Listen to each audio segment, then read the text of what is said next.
ओम शांति। श्री कृष्ण जन्माष्टमी के शुभ पर्व की आप सभी को हार्दिक शुभकामनाएं। प्रतिवर्ष भादव मास की कृष्ण पक्ष की अष्टमी पर श्री कृष्ण जन्माष्टमी का ये त्योहार हम सभी मनाते हैं। इस दिन हम अपने प्यारे लड्डू गोपाल को, जिसे हम भिन्न भिन्न नामों से याद करते हैं, उनको झूला झुलाते हैं। हम उन्हें मनमोहन कहते हैं, मदन गोपाल कहते हैं, देवकी नंदन कहते हैं, वासुदेव कहते हैं, गोपाल कहते हैं, कन्हैया कहते हैं, गोविंद कहते हैं।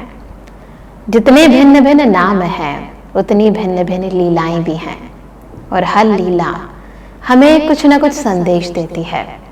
आज उन्हीं संदेशों को हम वास्तविक रूप से समझेंगे।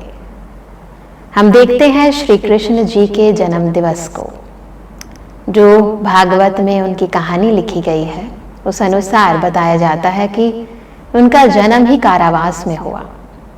कारावास, बंधन, जिसे कहते हैं कि मनुष्य जीवन के अंदर आज प्रत्येक मनुष्य आत्मा बचपन में ही जब जन्म ले लेती है तो विभिन्न बंधनों के साथ ही पैदा होती है।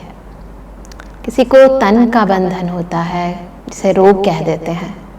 किसी को मन का बंधन होता है, विभिन्न संस्कार स्वभाव जिसे कह देते हैं। किसी को धन का बंधन होता है, जिसके कारण इंसान गरीब घर में पैदा होता है। किसी को अच्छे संबंध नहीं मिलते तो जन का बंधन हो जाता है। इंसान की अपनी ही वृत्तियां, उसकी अपनी ही कमजोरियां उसकी लाइफ के अंदर बंधन बनकर सामने आ जाती हैं। तो आज हर एक इंसान इन बंधनों के साथ जन्म लेता है, परंतु दिखाते हैं कि श्री कृष्ण जी का जब जन्म हुआ तो कारावास के सब दरवाजे अपने आप खुल गए। क्यों?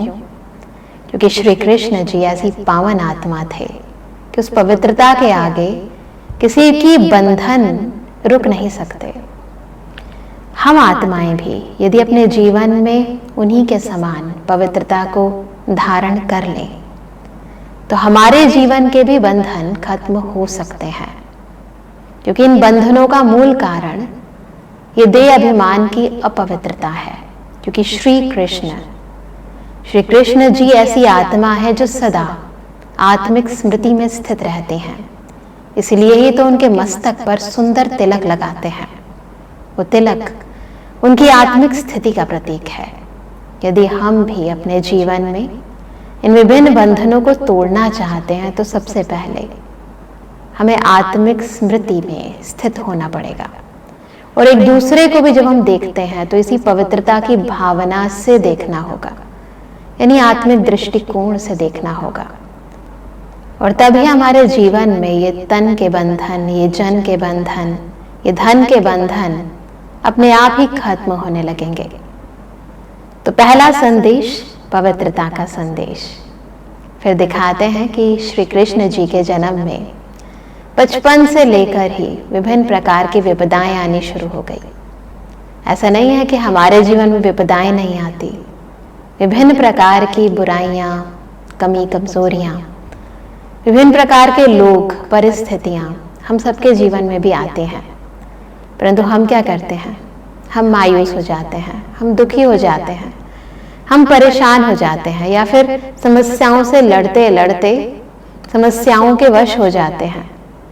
परंतु श्री कृष्ण जी के जीवन को देखें तो जब जब किसी भी राक्षस ने उन पर अटैक किया, तब तब उनकी मधुर मुस्कुराहट ने उन सभी मुसीबतों को खत्म कर दिया। उन्होंने जो बंसुरी बजाई उससे बहुत सारी विपदाएं टल गई। उन्होंने जो स्वदर्शन चक्र फिराया उससे बहुत सी पापात्माओं के गले कट गए। हम भी यदि इन अलंकारों को जीवन में धारण कर लें तो हमारे जीवन की भी विभिन्न परिस्थितियां जो हैं, परेशानियां जो हैं, समस्याएं जो हैं, ऑटोमेटिकली खत्म हो जाएंगी। कैसे करेंगे धारण? सबसे पहले मुस्कुराहट का कारण है उनकी ज्ञान युक्त स्थिति। उनको ये स्मृति है कि इस दुनिया में प्रत्येक मनुष्य आत्मा, उसका अपना अपना रोल है। इसीलिए वो प्रभावित नहीं होते समस्याओं के या व्यक्ति के। वो सदा अपने स्वभाव में स्थित रहते हैं।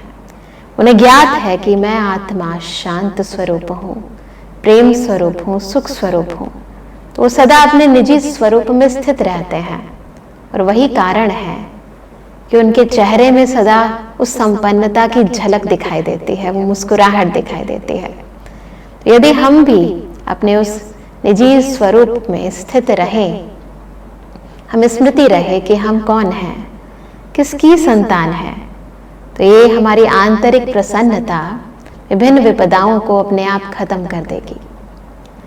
तो क्या आप सभी अपने जीवन में समस्याओं के बीच मुस्कुराहट लाने के लिए तैयार हैं? तो आज के दिन व्रत तो बहुत रखते हैं, तो ये छोटे छोटे व्रत भी रखना शुरू कर दें कि कुछ भी हो जाए, खुशी ना जाए, प्रसन्नता ना जाए, क्योंकि खुशी खुद भगवान की देन है। जब हम उसको भूलते हैं तो खुशी भी गायब हो जाती है।